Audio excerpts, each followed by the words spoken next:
ये मुल्क की सियासत से गंदी सियासत, बहुत तंग भद्दी, बुरी और कड़वी कसैली सियासत, जो पैदा करेगी कोई एक कैदी। वो कैदी हजारों की तादाद में अपने जैसों को पैदा करेगी। वो कैदी बनाएंगे मिलकर घिनौने समाजों की बस्ती।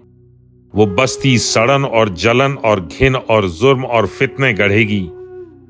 घरों की सियासत में आजाद इंसान का क्या तसव्वुर। घरों में भरे हैं वो खून आशाम, माँ बाप, भाई बहन और रिश्ते, जिन्हें जिंदगी के किसी भी नए हुस्न से है अदावत, जिन्हें जिंदगी को किसी की समझ से नहीं देखने की है आदत। ये घर कातिलों के मुहाफिज, बुराई के पैकर, ये सीलन ज़दा, हब्स खुर्दा, बहुत तंग दिल और अंधे घरों की सियासत के धंधे।